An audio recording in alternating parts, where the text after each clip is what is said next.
All right, there are still Nigerians waiting to be airlifted from the Sudanese borders with Ethiopia and Saudi Arabia. But they will first have to find their way to Port Sudan. That's an interesting thing. And, Sani Guazo, Permanent Secretary, Federal Ministry of Humanitarian Affairs, gave the confirmation when the latest batch of evacuees arrived in the country when they landed at the Nnamdi Azikiwe International Airport in Abuja. And we also heard that the news agency of Nigeria, NAN, reported that the returnees arrived at the Pilgrims Terminal of the airport at exactly 10:45 a.m. on board a MAX airline flight from Egypt. Well, he did add that the mop-up exercise had been put in place beyond the main phase of evacuation to bring back any Nigerian who wishes to return. Now, you did quote a song at the beginning. I mean, when we wrapped up the other segment, many rivers to cross, but I still can't find my way home. Indeed. Well, many roads to ply, rivers to cross, mountains to climb, and Nigerians are still stranded in Sudan, around Sudan. Well, how many more flights indeed? We've had cases where, buses, 40 buses, 40, right, were hired. And I don't know how many eventually went. Supposedly 13, hired. Supposedly hired. Well, we have joining us this morning to talk about this, the evacuation of Nigerians from Sudan. We have joining us John Akirile, Public Affairs Analyst. Good morning to you, John. Hello, John. Good morning. And thank you for having me. All right. We also do have Victor Atewe. Good morning to you as well. Good morning, and thanks for having me today. You're welcome. Good morning. Now, Nigeria has taken quite a long time to evacuate its people. I do believe that some countries, did theirs within 2, 3, 4 days, but right here, ours has taken more than a week, almost 2 weeks, in fact. John, this is going to you. What do you think the problem is? Now, have in mind as you respond that certain amount of money was earmarked for this evacuation. $1.2 million was sent.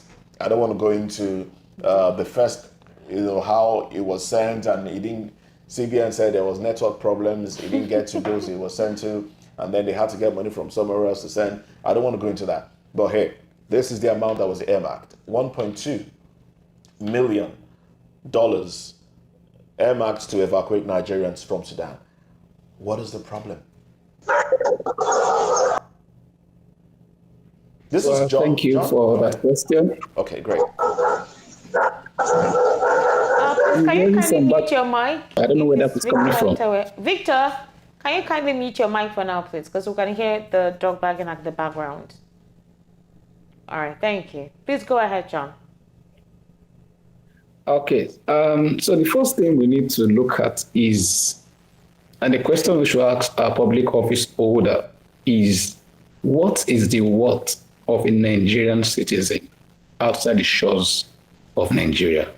What is the worth of their life? And I think by the time they are able to answer that question, that will also determine the rate of response when there are emergencies.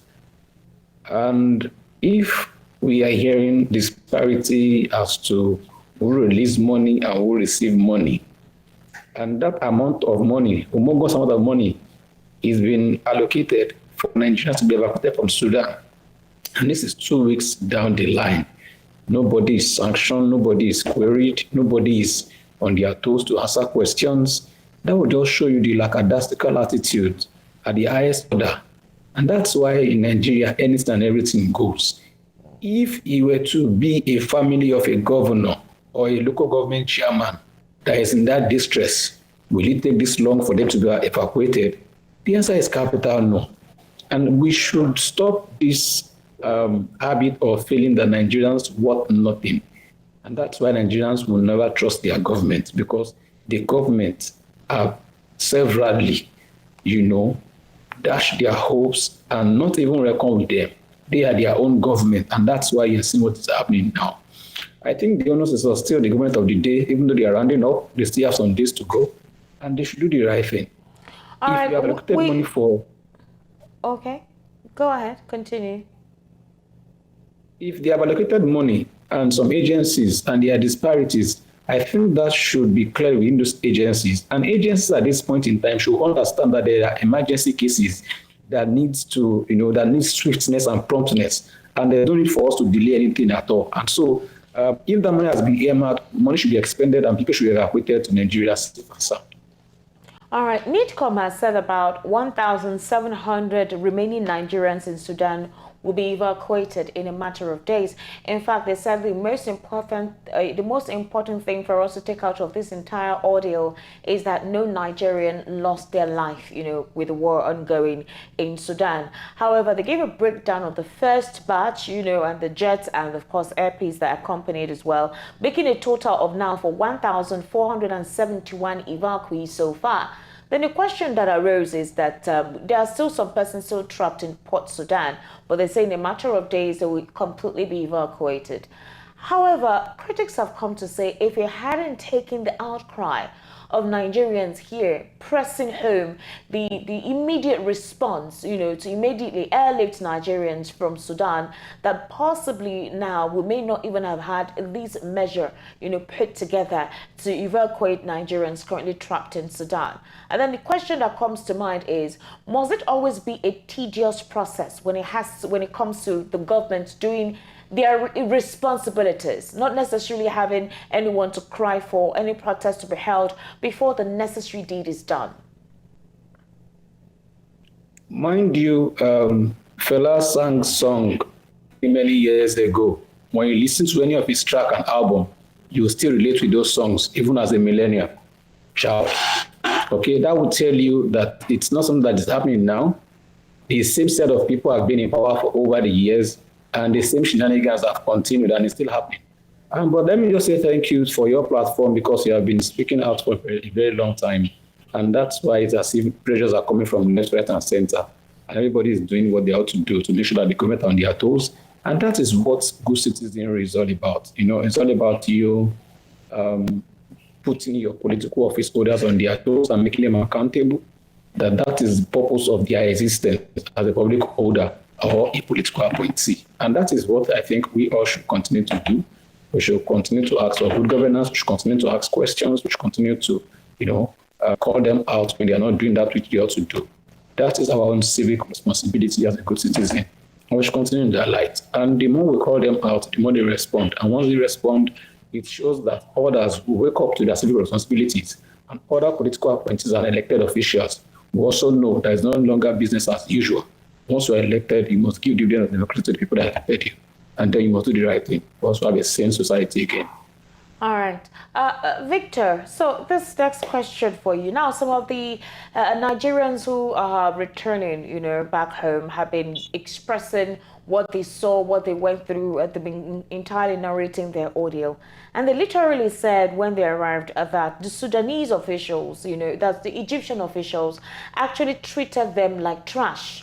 They were received by the Permanent Secretary, Ministry of Humanitarian Affairs, Nasiru Gwazo. However, here is the situation. Okay, Victor is not with us online for now. And that means, John, you have to respond to this question possibly when he returns, and then we'll ask him back. Now, based on the dignity package that we're giving to these returnees, they were able to express the ordeal they went through, especially in Egypt. They said the Egyptian officials did not treat them well because they had bodies piled all around with shells and dark, stagnant pools of blood surrounding them. But, some of them actually said that it was not a scenario that they would expect any Nigerian to witness or be part of or to experience in the course of their life. However, let's go to Egypt, where they said the Egyptian officials did not do right by them. And the question will now be, where has our reputation gotten to, or what level has it gotten to, that, to be honest with you, even beyond Egypt, there are other countries as well, even other African nations, who do not give Nigerians the kind of regard or respect that Nigerians may actually give their own citizens back home? I think this further corroborates my point when I say that we're no longer giants, or rather we're just giants on paper. And let nobody come and tell me that Nigeria is a giant of Africa.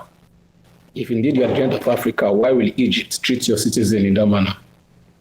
Then the question to be asked is, what is the president, commander-in-chief of the armed forces of the countries doing?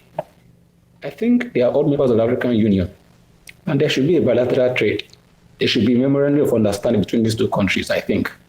I think we also have ambassador of Nigeria to Egypt. What is he doing there? And I think it's high time we must, speak sense to power. If you bring somebody into a particular office and they cannot deliver, let them get the hell out of the office and bring people who can do that which they've been appointed to do. No, but the question is that these are individuals who are fleeing from a war-torn zone. Psychologically and emotionally, they are fractured. And one of them, sharing their experience, said that the Egyptian officials did not allow the Nigerians access and even molested some of the susceptible ladies. I mean, it has gotten that bad. That is what I'm saying to you. That is to tell you our worth when it comes outside the shores of the country. We are saying the same thing, my dear. Let's not get it flipped up. We are saying the same thing.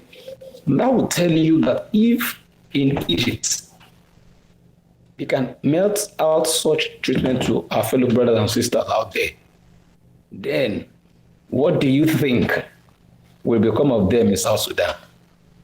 And that is why these are indicators to show to our leaders, either the governor, the local government chairman, the councillor, or political appointees, to know that there is a lot of work to be done in terms of reputation. Our reputation outside the shores of the country is not even good at all. And let them know, let's stop lying to ourselves. Okay. If that can be done in Egypt in Africa, John, then wonder what will happen in Europe, Asia, and in lives. all right, John.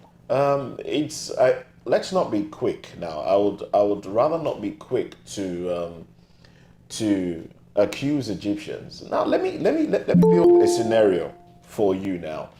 Some Nigerians that were being evacuated from Sudan were told to hold a bit.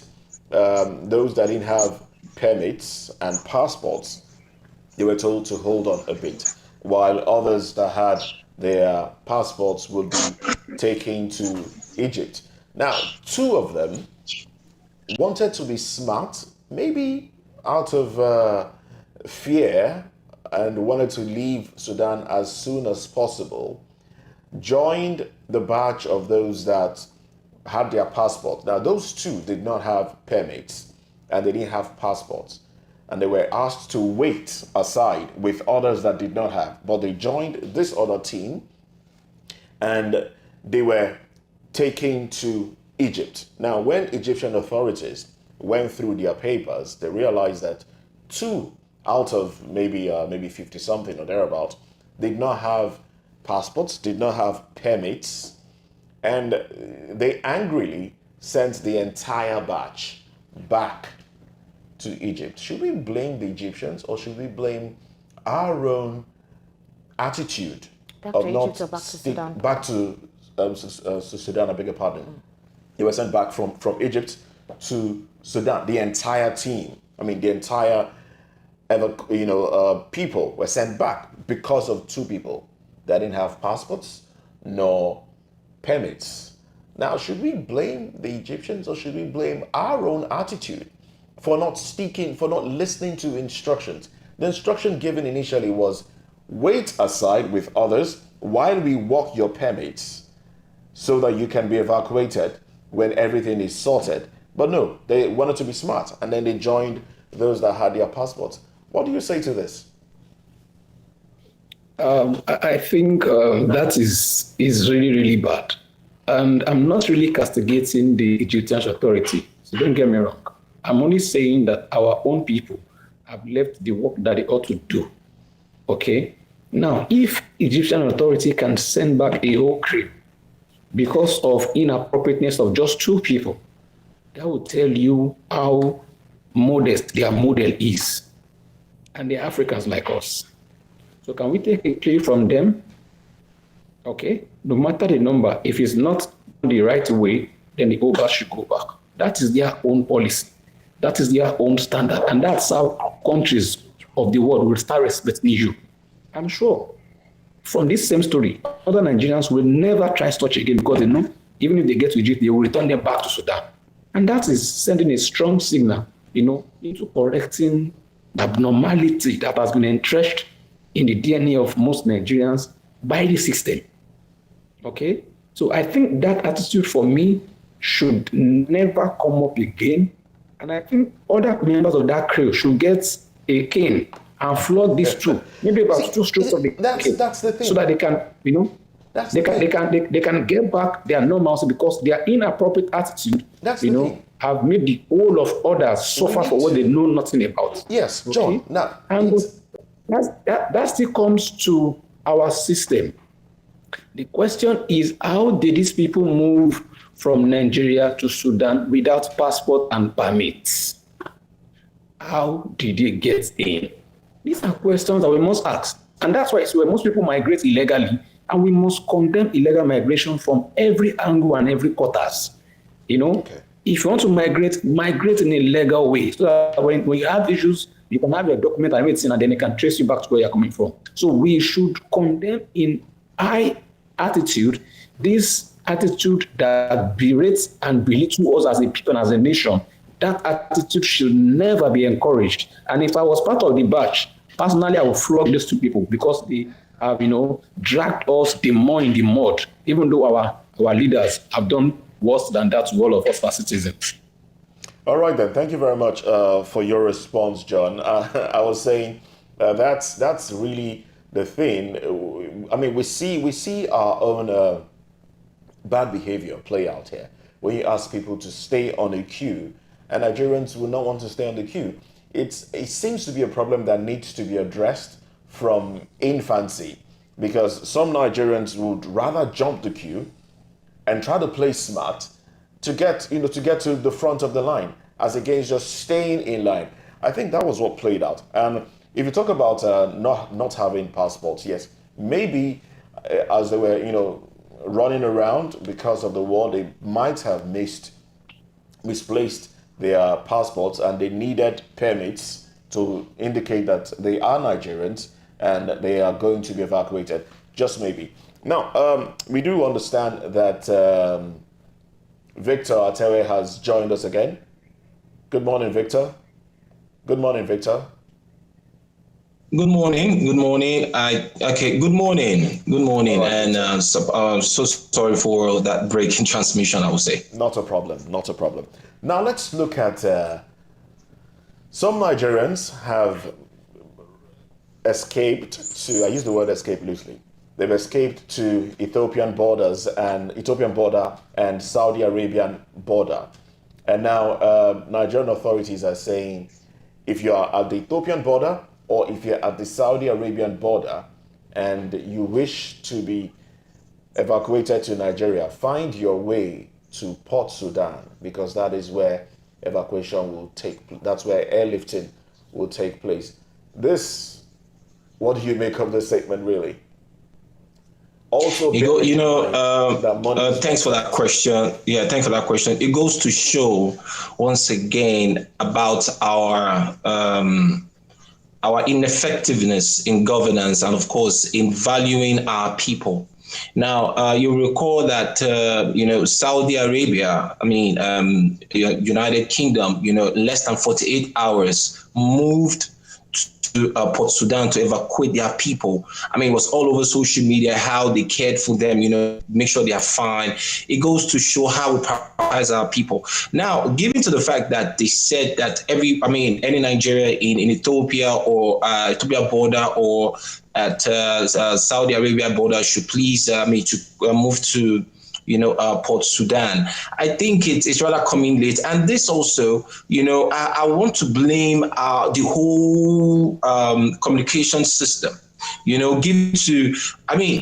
from NEMA to, I don't know how they correspond or how they communicate within intergovernmental agencies. And this goes to show that, there's no unison of communication within our government agencies, because before now, it's taken 2 weeks to evacuate our people from a war zone. We're talking about places that our life means nothing. Like anybody can be caught in a crossfire. And we are now passing information to tell them to cross over. What's the security architecture to move these people from wherever they are to Port Sudan? That is left unanswered. Secondly, how do we intend to make sure, the people that are there, how are they being fed? How are they being taken care of? Now, I'll tell you firsthand. I think I witnessed, evacuation of Nigerians when in Ukraine, when they moved over to Poland, because I was a Poland border then. We had to make sure that the Black community were, they have a safe transit to Poland. The same thing happened.